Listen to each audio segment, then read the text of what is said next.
I'd like to welcome Boots to the Haight Ashbury Video Oral History Project. Yes, I see you. My name is Rebecca Nichols, and I'll be moderating this tape with you. Boots, long-time resident of San Francisco, but where was your early beginnings? Where were you born? I was born in Burbank, California. Oh. Yeah, and then I moved up here when I was 5. What were your parents' names? Roland Hughston and Elizabeth Berto is my mother. I think you brought a photo of your father? Yeah, that's it. Sure. Pops. Haven't seen him for a long time. He passed away about 10 years ago. Oh, well, this is so You're lucky. wonderful. It looks like Errol Flynn. Yeah, he was his double for 4 or 5 pictures. Amazing. What year is this around? It's like the 30s? It looks like the 30s, yeah.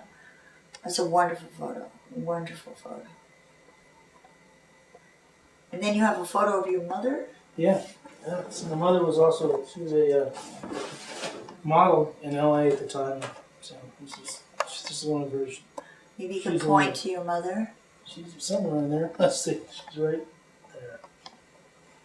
One of the Close characters. up. What was your mother's name? Her stage name was B.B. Hughes. Wow. That was her stage name. But her real name was Elizabeth Berto. Ah. So that kind of says why they were living in Burbank and why you were living in L.A. Yeah, yeah. They were definitely in the film. Then you moved. Then the family moved to the Bay Area, to San Francisco. Right off the Panhandle. On what street? Well, I lived off of Broadway, but I'm not sure exactly where the house was because I was so small at the time. I don't really remember. Sure. But it was. We used to go to the Panhandle almost every day. So you remember being a child walking through the park? Yeah. In the Haight Ashbury neighborhood. Remember those little Chinese store down at the bottom of the house we used to live in? That's my first experience with being told not to take things off the shelves. Yeah, right. So, but that's one of my first memories. And how old are you about then? 5. About 5. 5 or 6. Later on in your life, you became quite musical. Yeah. What instrument did you play? I'm a saxophone player. What inspired you to get into saxophone? At the time, when I was, 7 or 8 or something, my father, I had a stepfather too. My stepfather was a jazz musician and played with Art Pepper. So, I used to listen to him play all the time. And so when I became about 7 or 8 years old, I really wanted to play saxophone. Wow. And so they started me on trumpet, of course, in school, and then I finally got my parents to get me a saxophone. And from that point on, I took private lessons and kept playing. Super. Yeah. You went to high school? I went to Galileo High School. In San Francisco? San Francisco, yeah.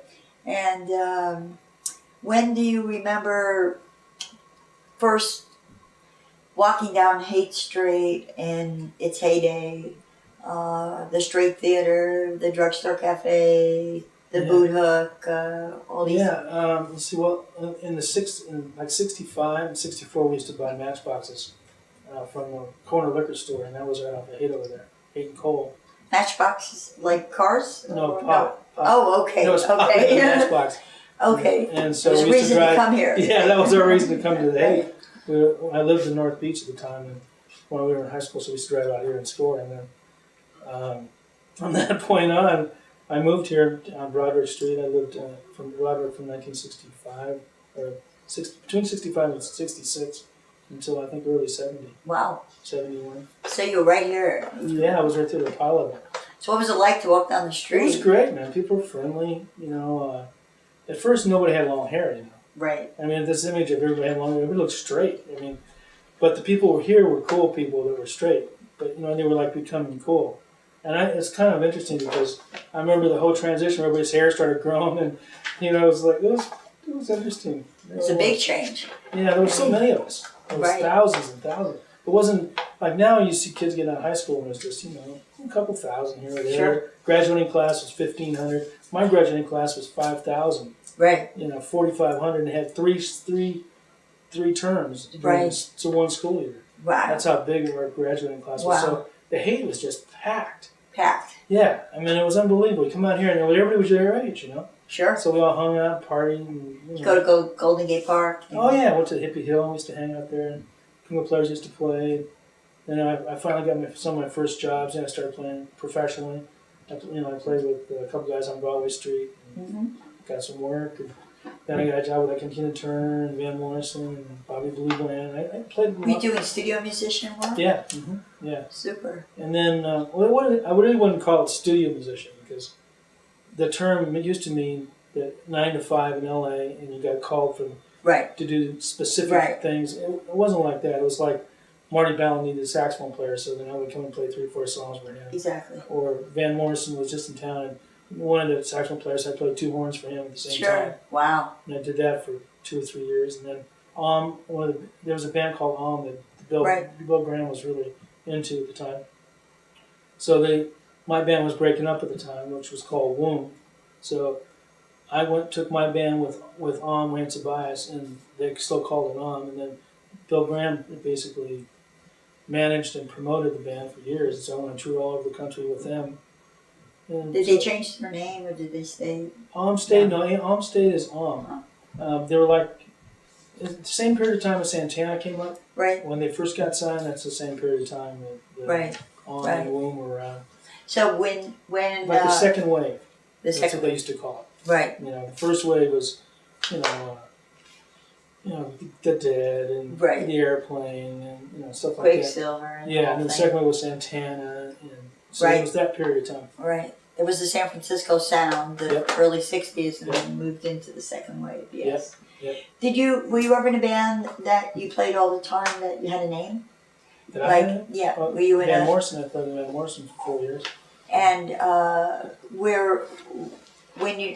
know a story where you were at the Straight Theater that used to be on Cool and Haight. I remember the Straight. Yeah. And a lot of the times the streets were closed and music would happen on a flatbed truck. And do you remember any of these days? Yeah, very well. First thing is, K-San used to promote most of the free shows. So before K-San, it was just the flatbed truck, and the Grateful Dead occasionally used to roll out of the Panhandle and play on a Sunday. Permits were easy to get at the time. The amplification was very poor, and it wasn't these huge stacks of speakers. Right. And it was mostly just a bunch of guys playing on a flatbed, and all of a sudden 300, 400, then 1,000, and 15 or 2,000 people.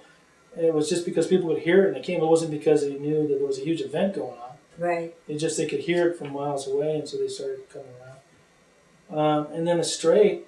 One interesting time was, I don't know if you remember, but you remember when they had the riots? Yes. And the police came down and Haight. Well, what happened was they shot tear gas into the Straight, and we were in the Straight Theater with Hello Resnick. Yes. And we were playing that night. Supposed to play that night, it never happened. But anyway, it was pretty bizarre. We hit the ground. Then everybody ran outside, and then the cops were outside, and we ran back inside. It's like it felt like a yo-yo. Didn't know which way to go. It was pretty wild. Well, I remember myself being on the street and it getting crazy, and then the only place I could run was the Straight Theater. I mean, the doors were wide open, and you'd run in, and you were safe. Yeah. This seems like, either way you couldn't win here. No, you couldn't, because if you went out, you got busted. Right. They were sweeping pretty bad, and they had paddy wagons everywhere. So did you actually end up playing on at the Straight Theater? Oh, yeah, I played there 4 or 5 times. No, let's see. 3 or 4 times. You know the story of them not being able to get their dance hall keeper's permit, that they became a dance school. Yeah, I know. And so basically when the public came in, they didn't buy a concert ticket, they got a dance card. Yep. And sometimes they would have people teach some steps, and then the band playing was the music for the evening. Yep. That's how they got around it. Yeah. Do you remember any of this? I remember a lot of that. But what usually happened for us was when we played there, we played with Mother Earth. Oh, yes. And we also played with, what's that guy from Texas? From Avalon. He played on Chatelaine. I can't remember his name. Anyway, he slips my mind. But anyway, Mother Earth played there too. We played on that show. Steppenwolf too. We played with Steppenwolf there. And how usually we opened up. Right. So how it usually was we'd be there with all the people. It's okay, everyone step to the left, everyone step to the right. It's like kind of a really corny. And then all of a sudden, okay, now do whatever you want to do. This is a school of hippiness, Right. So then everybody just dancing all around, and that was it. That's a great idea. That's a great idea. That's a great idea. Yeah. Do you remember, you were going to be playing at the Straight, you're grabbing your sax and you're home in your house, and to to tell someone watching this tape in the future, here you are, a musician, you go into the Straight Theater, it's a place where people get together in the community, you're going to see your friends, but you're also going to get to play some music. What kind of feeling was this in the air, and what kind of... It was very different than it is now. Everybody was excited, all the time. I mean, no matter where you went, it was fresh and new and felt good. There was no speed in the area, and there was no hard drugs at the time. Right. Basically just pot, you know, and it was cool. It was a real nice, kind of comfortable thing. Right. When speed and all that stuff came in the community, it kind of ruined it for everybody. But in any way, for me, it was, I lived on Broderick, and so if I was playing that night, we usually would go there early and do a sound check. So we get in early, probably 2 o'clock, 3 o'clock, so I would usually walk from Broderick to Straight. And I didn't like walking with my horns because it was kind of advertising myself as I'm walking. I didn't like it. Especially in Broderick Street, the time was a little bit hairy. Yeah. So, you know, I used to have my buddies take my horns, and I just usually would walk, or I'd leave it with the cooking manager. And then we'd get to the Straight, round 2, and do sound check. Usually our guitar player used to like to play a lot by himself, so I would come a half an hour or so later so I had to deal with it. Right. You know. More time to chill. Yeah, yeah. And then we'd just hang out there, buddy, and we'd sit up in the balcony and talk and BS, and, you know, it was like everything was happening. So, man, did you hear about the K-Sand show, what happened in the park? You know, there's a Peace March is going to be next weekend. And, you know, all these people were like continually talking about other events and things were going on, and it was just percolating. The whole area was percolating. And it seemed like almost everybody knew everybody. Right. You know? Even though there were thousands of people. Yeah. Oh, yeah, there's Dr. John, you know, there's Philip, you know, it's like, you know, and there's the Sandman. There's a guy called the Sandman who used to hang out there a lot, too. Right. Yeah. Some of the other people you've played with are Nick Rabinitis, Tina Turner, a band called Womb. Yeah. Womb was one of the original bands that was in 1964 and 65, and we didn't really do too much until the very end of like 66, 67. We played the Avalon and the Fillmore. We played the Warfield also later. Wow. But yeah, we played all 3 of them actually. And do you remember any of the band members' names? Yeah, Greg Young was the guitar player. Ronald Brubaker, we did She's Looking Good with Roger Collins. He was the drummer. Chris, the bass player. Chris, I can't remember his last name. It's fine. And then Carol was the singer. Okay. Yeah, and she did pretty well. She went off and got a couple folk. She had a sign as a folk artist. Super. But she didn't really do great, but she got signed there. Super.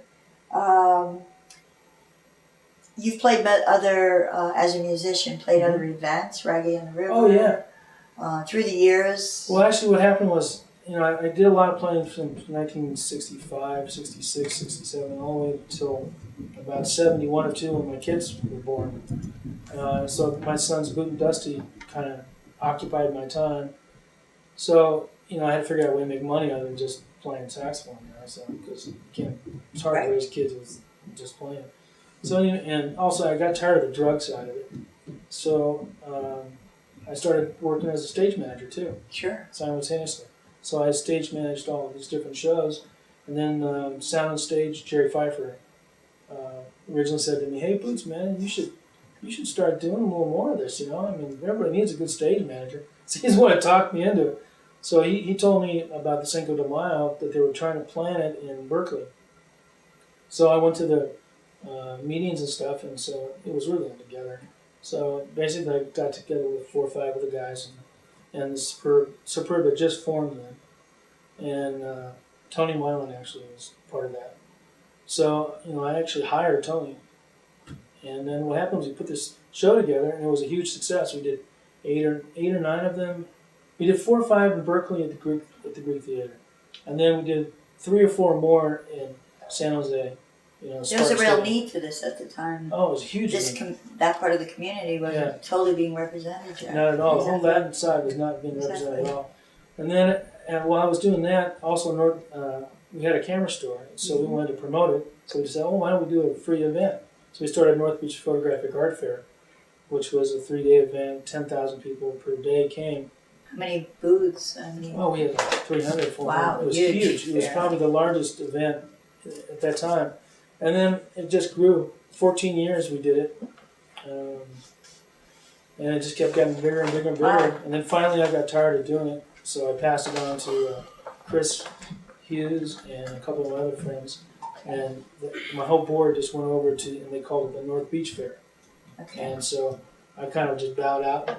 So that was the beginnings of that fair that happens every year. Yeah. Well, sometimes it's the right time. Yeah, it was the right time. Same the Reggae in the River. I mean, Yes. you know, I myself and Doug Green, who was a promoter in I know Humboldt Doug at the really time. well. Yeah. Yeah, Doug and I were really good friends, and basically he needed somebody to help him put it together up there. So I came up and brought my crews from the city. Doug brought all those crazy chainsaw guys, and we built these stages out of, which is now called Frenchie's Camp. Right. And so we built this whole area. We did. So Doug did like 4 or 5 shows as Family Fog, and then Reggae in the River started, and I went with Carol Bruno. So I set the crews up, and I also set up the staffing, and so I staffed it all, and then I became production manager for 14 years. So I did that for another 14 years. And then finally again, I just said, hell with this, why not start Maritime? So That's right. everybody said, yeah, man, we need Maritime. Well, I did this big benefit for Chet Holmes, who was the promoter for Maritime, and raised him 90-some thousand. Because he had just been ill. Yeah, he was very sick, yeah. So then everybody kept going, hey, man, you should do this for real, man. So I thought, shit, okay, so let's see what happens. So we did Maritimes, and we did 2,000 shows in Maritime Hall. 2,000 shows all together, not just at Maritime. And then The Maritime was 3 floors. They decided the property was worth more than. What happened, honestly, was a combination of things. Yeah, the union wanted $30,000 a month. I was already paying them $25,000, and I wouldn't pay it. I told them it was too much. I mean, I had 6 sold-out shows, between 5 and 6 sold-out shows a month, which is very good. No, it's great. Yeah, and we were doing between 20 and 30 shows a month. Sure. And I couldn't make any money. I mean, it was costing me $90,000 just to keep the doors open a month, just on payroll. The property was starting to get more valuable than what you could do in the building. Well, I think they thought that the dot-commers and all that was going to do great numbers, and they were going to get somebody to pay $30,000 a month there. And then they found out when I left, sorry, Charlie, there's nobody there. Yes. Plus, I had all the permits. They didn't have any permits. I had sound, dance people, place entertainment. But so many people I've spoke to have such great memories. We did great, man.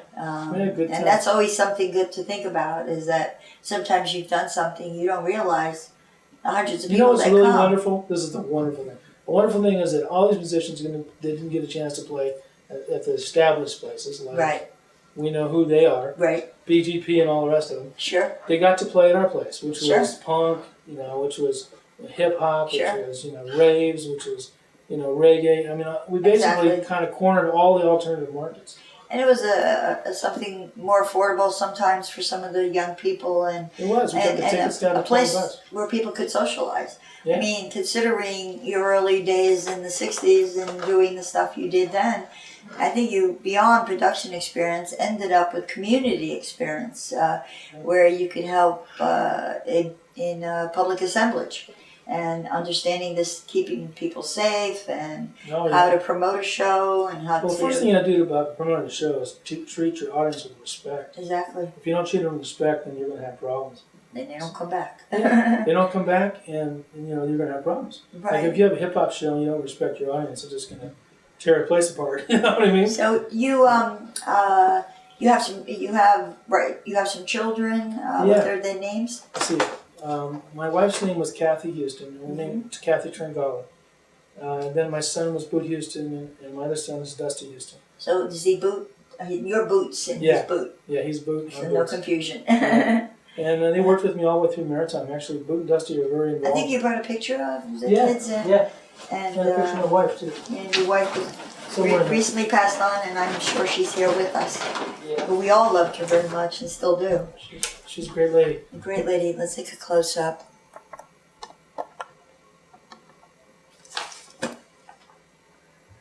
So the one in the blue there is Dusty, and the one on the black shirt is Boot, and the one in the middle is my wife, Kathy. Kathy, beautiful shot. Where's that taken? That was a wedding. Okay. Our cousin just got married. Great. Super. She actually lived in the Haight for a long time too. Around what years? 66, 67. So they're really. She's one of the barefoot babes. I was a barefoot babe too. Did your paths cross ever? Yeah, they cross in strange ways. You know, I picked her up hitchhiking a couple times, and I tried to pick her up at the back in Fillmore, and she wouldn't go with me. And then I picked her up hitchhiking again a couple years later, and from that point on, we were together. It's meant to be. Yeah, it was. It's meant to be. Yeah, it was. What are your boys doing now? Dusty's running 2B1 Records. He's basically taking care of it all. My other son, Boot, is doing mixing and editing. He just sent all the stuff to KRS-One. Great. Yeah. What are you doing in your life right now? I'm basically editing and producing DVDs and CDs. We have a record label. We put out Luciano, Capleton, Sizzler. Do you have a website? Email, yeah, 2b1records.com. And it's like our history. It's got 2B1 history on there too, which is pretty interesting reading. If you get a chance, you should check it out. Yes, I'd love to. You can see all the alternate aspects of the music business. Totally. So some of your ideas in the future, do you see any dreams that haven't been fulfilled yet? Do you see we're rocking, man. Yeah, there's lots of dreams that haven't been fulfilled. The first thing is, I would like to see musicians get a chance really to play. I'm sick and tired of them not getting a chance to play, and I'm very tired of the radio stations not playing their music. And I can tell you that it shows so badly in our community right now, because what's going on is these great players that should be getting notoriety are not. They're not coming up the ranks, so we've got no new music. Right. All we've got is this old, 60s, 70s, 80s junk. I hate to say it. I consider it to be junk now because it's now 2000, and we're not hearing anybody. We're not hearing any of the people coming up the ranks. So basically we have a stale music scene. And it's sad. It's totally sad. But what was so great about San Francisco was that the radio stations played local music. They would do it. They would take a chance and do it. Same thing with the TV stations. You could go on to Channel 20 and you could get, or Channel 44, and you could actually get time. They would actually, interview you. Or, there was Belva Davis who did all sorts of great interviews on Channel 9. What do you think we could do? But now there's none of that. So how you wonder why the music business is stale? Well, it's because no one's bringing anybody up the ranks, and that's sad. You need a new radio station. You need a community radio station. Yeah, and that's one of the things we've been doing actually. Wonderful. Yeah, we've got a community radio station going on. We have a bunch of guys doing dance. How could they find you if they were turning it's their job? 102.5. 102.5. Until they shut us down. Until they shut you down. So you could get support from the community saying they want you there. Yeah, well, and that helps getting you a license. Yeah, I've actually applied already for the FCC license, and I'm expecting it will probably be granted, but it takes a while. Takes a while. Yeah, and it's already been 9 months in the process. And what would you do on your show? You would give some of this new talent a chance with their music. The first thing we've been doing, we've been taking like hip hop acts, like say for instance the Earthlings are underground or Mystic Journeyman. Give them a night. So they spit all the stuff that they want to play, stuff that they like and influence them. And then they talk about their situations and what's going on. And then they play their own music too. And their buddies' music. Right. So what happens is all this new music all of a sudden is being played by the guys that are making it. It's great. Right. And you can hear what's influencing them. And plus they've got a pretty large draw, 1,500, 2,000 people. Wow. So we're doing that on Thursday nights. And then on Friday nights we have a rave night kind of. And right now they're doing drum and bass. Mm-hmm. And I don't know if you know who Eric is, but Eric Moda. He's pretty famous in their world. Right. And he's been bringing all these other DJs in to do their own show. So every Thursday, it's actually Saturday night now we're doing it. I've got Friday nights, which is tonight. What do you do? I'm doing reggae stuff. I'm doing reggae and jazz. Yeah. Great. Yeah, so I mix a little bit in between them all. Great. Yeah. That's great. It's kind of roots music and. Yeah. We've got a huge archive of stuff, and we put out some 40 albums and actually 12 DVDs at the moment. We've signed 23 new acts. That's super. So we're putting them out, and we have over 2,000 shows archived. So I just go back in the archives, grab the good moments, right, and then we play the new moments and talk about what's going on. Yeah, amazing. If it's quite a lot of energy, and I've been doing these interviews, and you have the same passion that many people have. It's unique to you, this passion that people have when they're around music and creative things and things that can come into being that touch many people. It's not a small thought. It's a thought that then touches 1,000 other thoughts. And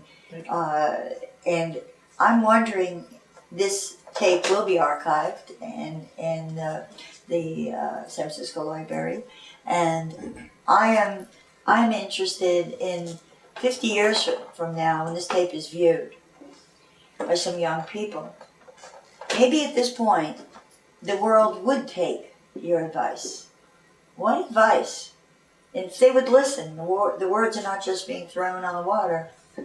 Coming through all of this, coming through your early beginnings, the Haight Ashbury scene, the production scene, the music scene, dealing with large crowds of people, focusing on things that, like I say, give people a chance, you know. There's a passion, I feel, a thread in what you're doing and what I see you still doing. Yeah. What kind of inspiration, what advice would you give to young people? First thing is compassion. I think everybody needs to show compassion. I think they need to show it all the time, continuously. The next thing is I think they should really follow what they believe. And it's hard when you're a young kid to know what you really believe and what you don't, because you're being molded from all sorts of different elements around you. But you can tell the original and the pure thought from how you feel inside yourself. So if you have a feeling that you like art and you're an artist and you draw and you're doing a math class or you're doing an English class that's pushing your head in those directions, don't forget about your art. Don't forget about your drawing ability. Don't stop and forget about your music capabilities. A lot of people can hear music but just never develop it. You know, just They don't even play piano, they don't do nothing, just kind of come see, come saw, and that's what it is. I think my advice to anybody listening to this tape would be to take their talent and just manifest it as much as they possibly can. And then the other thing is to keep their heart pure, because the more that you do in this life, the more you become tainted and twisted, and all sorts of outside pressures come down on you. And if you can keep your heart pure and in line and straight, then you have a chance to actually make a difference. The light come through you. Yeah, come shining forth. Exactly. And then one of the biggest things that I would like to see everybody really do is stop saying yes to everybody. I think it's time that people start saying no. I think it's time to say no whenever you don't feel it's right.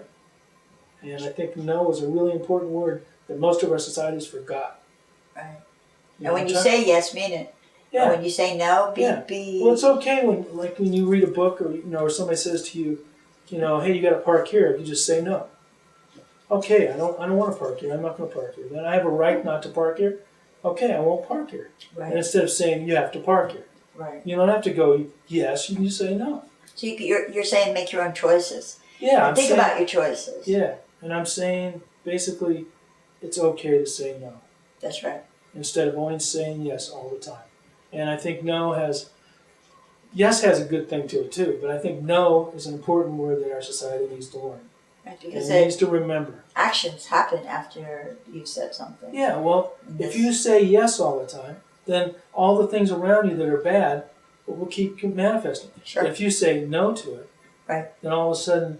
You put power, you stopped it. Yeah, you stopped it. Everything's starting to change right now. Exactly. But then you got to be careful how much you say no. That's right. Well, I really want to thank you, Boots, for being part of this, and you are part of this, as I see. So many people contributed and so much energy, and you're still doing it, and you're continuing to inspire. And it's a pleasure talking with you. And we will be calling you back and informing you on more things as this library grows and this information is shared with many other libraries. Just want to say thank you so much for being here and sharing your story, because what we need is firsthand stories from people who were there, who were part of the scene, made it happen, and are continuing to make it happen. So thank you so very much for being part of this. It was fun.